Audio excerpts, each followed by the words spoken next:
If you would like to get your song reviewed, dear listener, there's the filthy capitalist option. As Sori says, 125 gets you straight to the head of the line. You don't have to be a part of the alliance. You don't have to be part of the group. Wait a minute. And the biggest thing is you don't have to wait. You hop, skip, and jump right in front of everybody. 125 gets you there. You do that 3 times, and then get mashed down to the $75 rate for perpetuity. Yes! Also, there is a band. So if you've got a band and you're trying to get your band some exposure, hit me up at insori@gmail.com, and I'll show you the details about how to pull that off. You can also jump on Patreon, and there is a option on the tiers to be able to get your band reviewed. Yep. Obviously, we can't lie to you, so we can't guarantee a positive review. Get what you get. It's just rubbish. Rubbish. Rubbish. That's British for garbage. My favorite is the community option. $1 at the gate gets you in at Patreon. You get to join an alliance. The alliance joins their points together, and that helps determine what songs that we do. The alliances hang out on Discord. Message me on Patreon to get the link. And they do all kinds of other cool things. They do Minecraft, Dungeons and Dragons. Yeah. It's really a community within the community. Anybody can go on the Village, facebook.com/VillageXchange. There's 160,000+ people on the channel. What's cool about the Discord is that it offers a real opportunity for community connection, friendship, that type of thing. And it's on Discord, so if you're not a Facebook person, it's for you. You start off at $1. Right. Plus you get exclusives. Sori and I are working on a song. So the first 15 seconds of that was on Patreon. Also, at $15 here and above, when we actually debut the video, they're going to be there live with us. There you are, dear listener. Buy our merch. Buy our merch indeed. A child shall lead them. And buy our merch. Yes, dear listener. Yes, dear listener. Yes, dear listener. We are in the midst of our Dream Theater stream.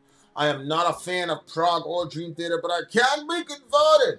One of the things I'll say about this band is that, number one, they are they're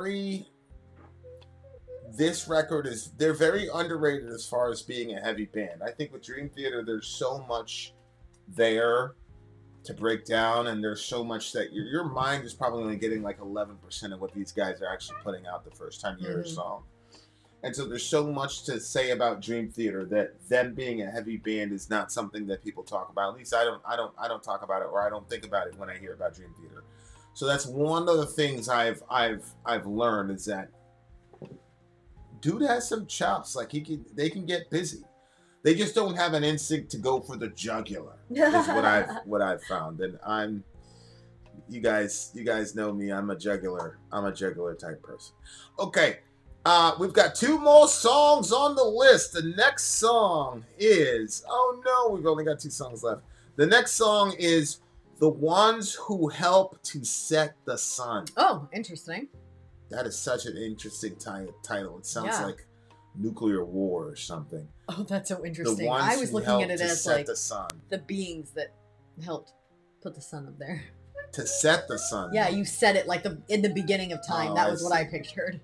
Don't rush to judgment, Vin. Get it? Don't rush to judgment. We get the band rush. Talk to the people. I get this. Dwayne says, for the record, Devo's album Freedom of Choice is a great album. It's a random Ask Me Anything, you guys. We've got, so we just did Afterlife. Now we're about to do, what's the name of this one? Those who set the sun. Oh yeah, the Set of the Sun one. Yep. So I actually didn't see the Wackator. Is it true that there's 15 albums out by Dream Theater? That seems so like a very large number.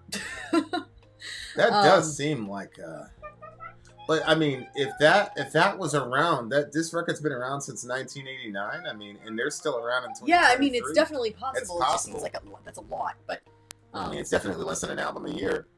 Yeah, I just didn't want to throw in with it if I was being trolled. I mean, Korn's up to about 15. Dream Theater, The Ones Who Helped to Set the Sun. Why did it sound like that? I don't know. Hold on, guys. Give us a second. Hello? Unplug that thing and plug it in. That's terrible.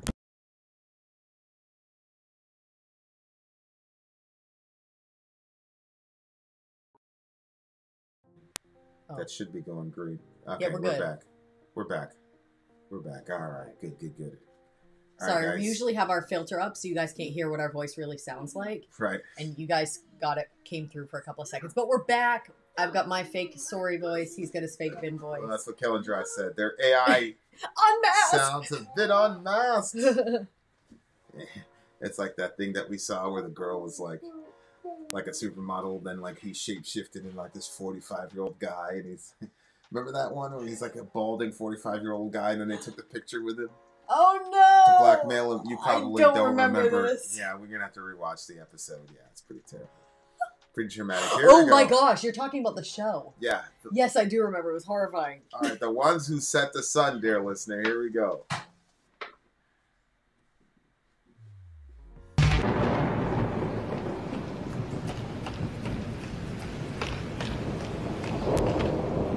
Footsteps.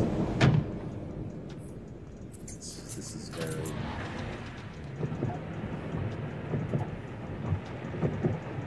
theatrical. Windshield wipers. Oh, you're right. Kind of sounded like a heart.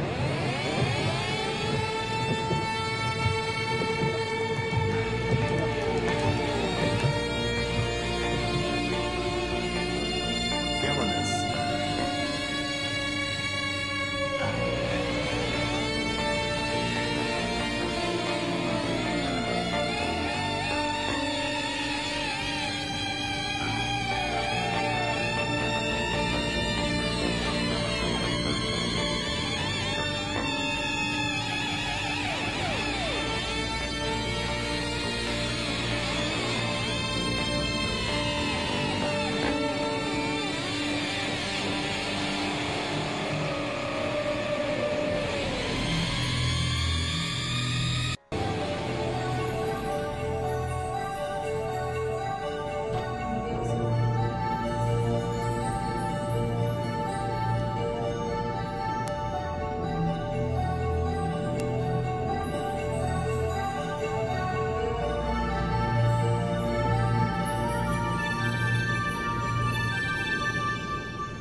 That part reminds me of Zelda.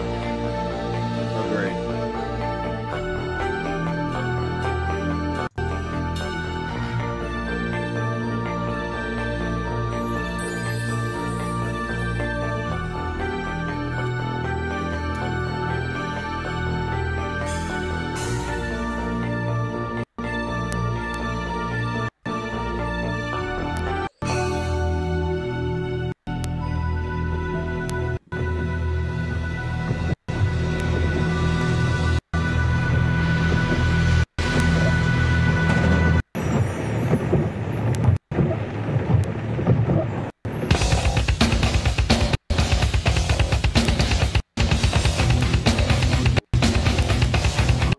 I'm gonna rewind that a little bit. It's the robot voice again. Yeah, undo that. Do that thing that you did.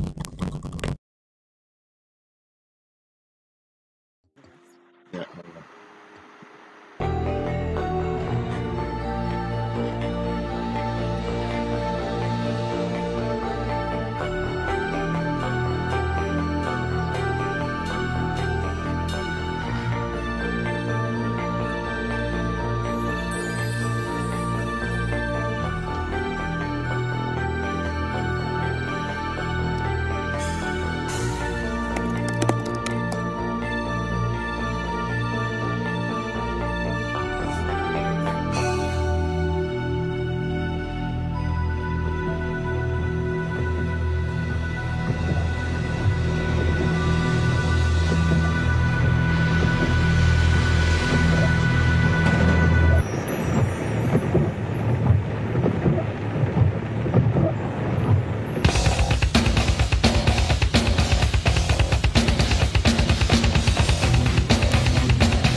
damn microphone.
They're a heavy band, man.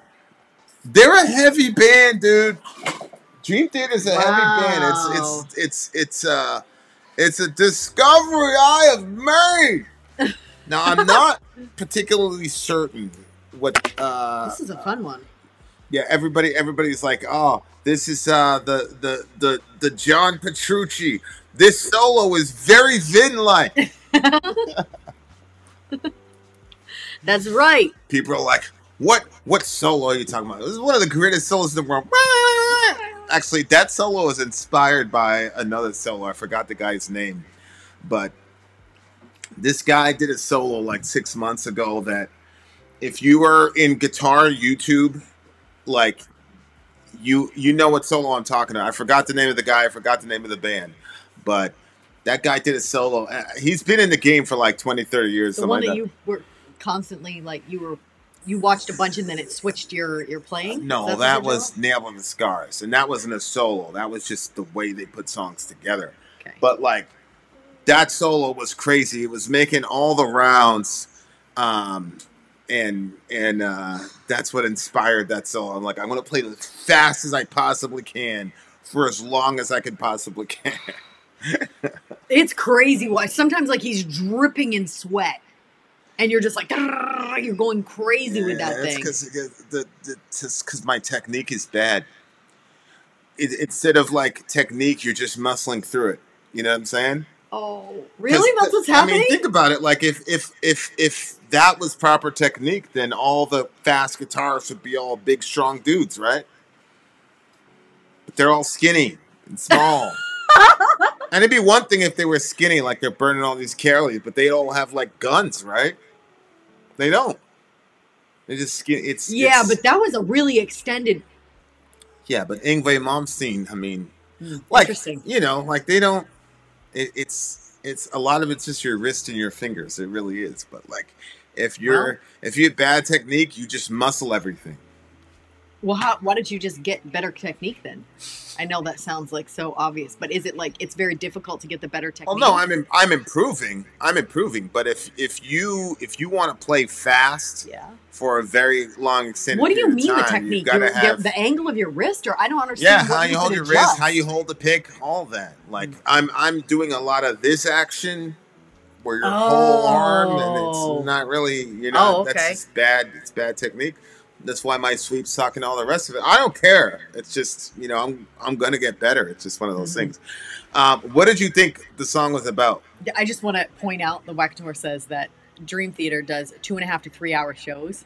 It's interesting because we're coming up on 3 hours for the album review. So, right. Right. You were representing. Right. So we're repping. Well, I mean, think about how long their songs go. Yeah. When they're You know what I'm saying? Yeah. Like, so a 2.5, 3 hour, like, imagine because they do these compilations, of like one song after another sometimes.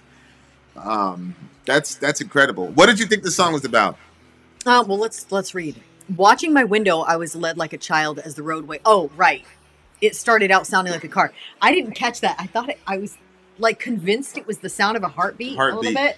Yeah, so I didn't catch that it was windshield wipers. You were still in your still stuck in Harlequin Forest.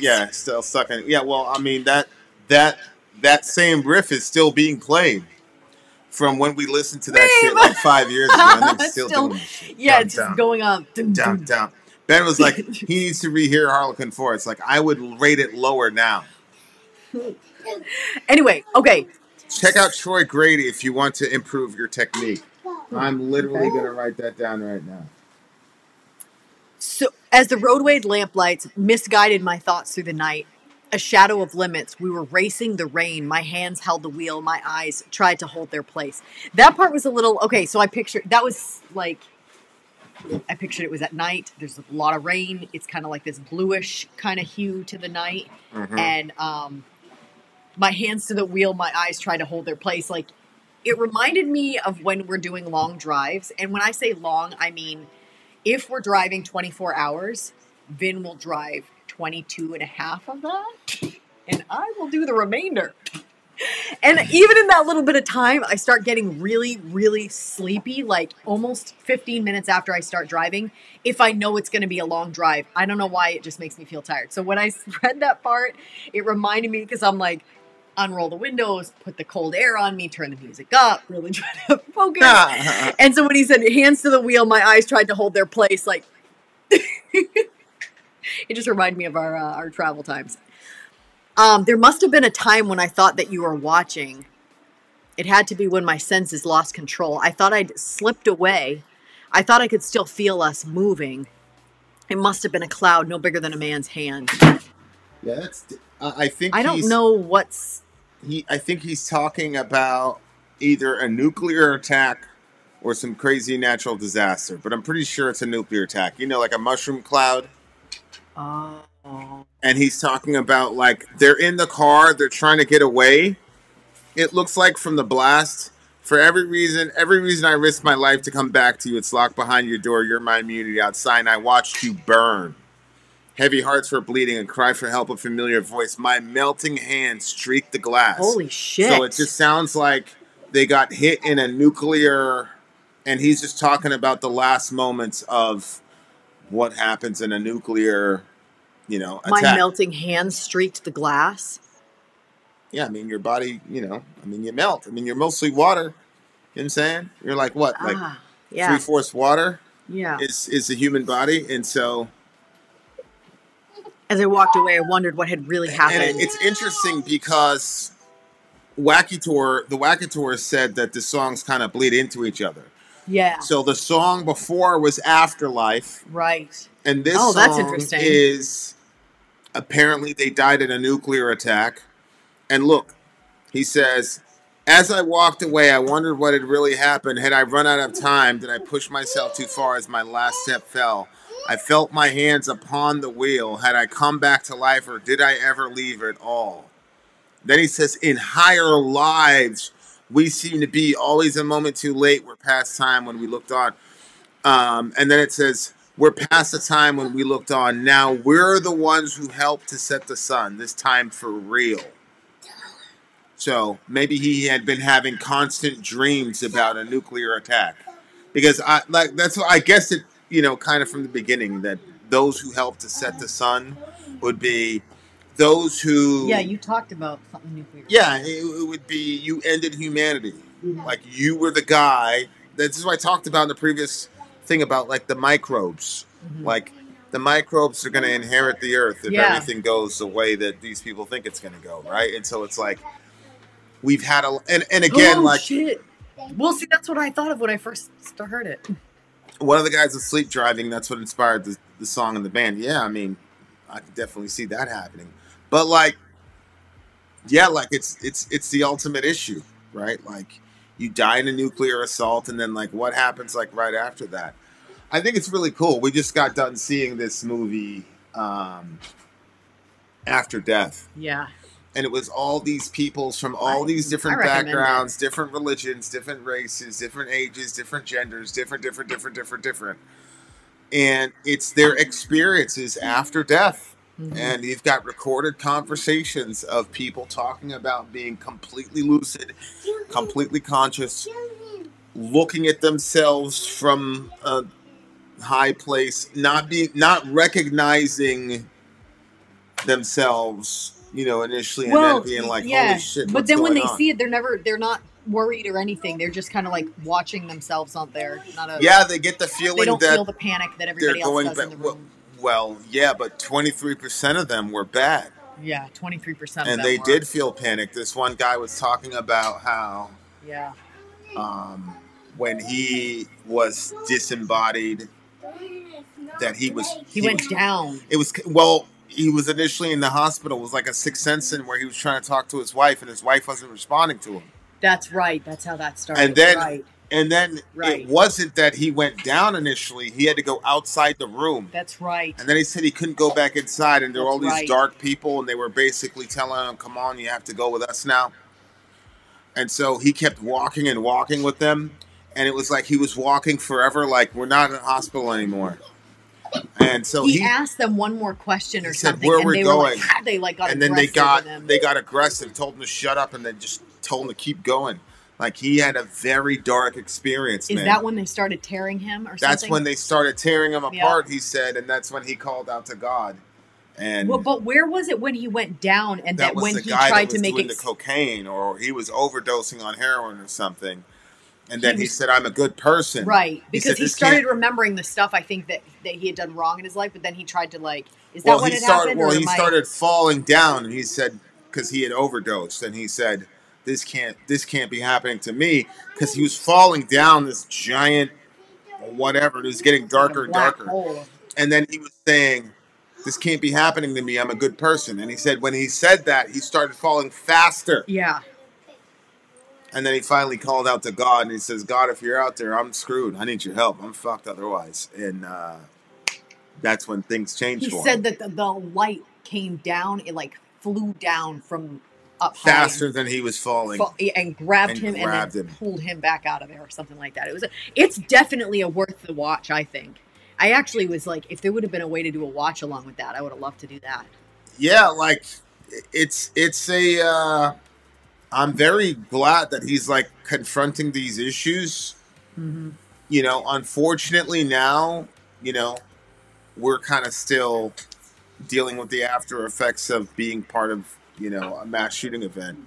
Unfortunately, it's put a lot of people in a situation where they're considering their mortality on a day-to-day basis, which obviously as a Christian, I believe is a good thing. Mm-hmm. But yeah, this shit is real, man. Like, look, and even if you want to be on a purely scientific basis, if we don't know where consciousness originated, then we can't know where it ends. So the idea, this arrogant idea that people who don't know even what consciousness is can't even explain things like qualia, why chocolate tastes like chocolate. You don't know the basics of what consciousness is, but you've got literally millions of people. Reza, sit right here. Red. Sit over there. Orion, red, Reza, red. Reza, sit over there. Right now. Thank you. Orion, go onto that bed, please. You don't know what consciousness is. Right. We can't even explain to you on a scientific level why chocolate tastes like chocolate. It's so arrogant to then declare with any sort of knowledge, as soon as you die, all your consciousness is gone. Ridiculous. So it's real, and I hats off to Dream Theater for even broaching the subject. I think that's kind of like the thing that I've been thinking about is like, what assurance does anybody have of what's actually going to happen when your eyes close and then they open up in the next place you're going to be, if there even is one? And obviously, as Christians, we believe that we have an understanding of what happens after, but there are other people that claim that they have a belief like that as well. I think that what gives me security is that there are principles in the Bible that, if followed, make your life a lot smoother. And then there are principles in the Bible, if not followed, will literally destroy your life. So this is like a small way of it is saying like, okay, so we can see that we have the Bible here and it talks about what goes on in this life. And if we have a decent understanding of that and we walk in those ways and we're kind of like finding our way toward this God of the Bible, like life is a certain way. And so then that gives me confidence that what it also says about what we can't see is also true, because there are unseen things in this life that we don't know, but we know because we have the scriptures and the Bible tells us about it. So it kind of gives you that idea. So I think that for me, that gives me confidence that what it says about the afterlife is also going to be true. But I do think, go ahead. No, it's true. I tell people, like, read the Gospel of John for 30 days and do whatever it says and look at your life. And, if your life isn't significantly different and you can't unsee reality now in a different way, because there's things that once you read the Gospel of John, you can't unsee once you see them about life, reality, existence, all that. And to me, it's like, it's not that really big of an investment. Read the thing for 30 days, listen to it, do what it says for 30 days, and see if your life is different. If it's not different, then do your thing. But I guarantee you, there's going to be a lot of shit in there that you can't unsee, and that's a big reason why a lot of people won't do it. I like this song though a lot. Like this was a very aggressive song, guitar wise. The solos were crazy. The vocals were crazy. The other thing about this band is that vocally speaking, like they're kind of all over the place vocally. It's like the vocal. I don't know if it's a positive or negative thing, because maybe vocalists want to feel like they have an individual sound, but it just seems to me that this guy can kind of almost incarnate into all these different kind of. I've heard the dude from Journey. I've heard so many other bands just in this one review, and it's in their first record. Like, this band, a lot of variety. They're all, and we had the crazy bass solo. Like they're almost like the Avengers, almost. It's like a lot of these guys. Like I don't know. It's like everybody. Like Juilliard had a meeting, and they're like, "All right, you're the best drummer. You're the best guy in the school. You're the best this." And then they assembled the band, and now you have Dream Theater, because these guys are at a very, very high level on everything. But like I said, vocally, like I don't know, like if as a vocalist you want to be known as having your own distinct voice, or if it's a higher compliment to say, man, this person can be anything and anybody vocally. Yeah. I don't know, but that's just a lot of talent collected in this band, bro. Yeah, the Beatles, I guess, but this band seems to be more polished than the Beatles. I'm not saying that they are more impactful than the Beatles. Nobody would say that. Right. It just, they seem to be very exact. It's like it's almost like mathematical. Yeah, more technical. Oh my God! Unfortunately, the singer left a couple months later after this album. No kidding. So then they got someone else that has person stuck with them the whole time. Talk about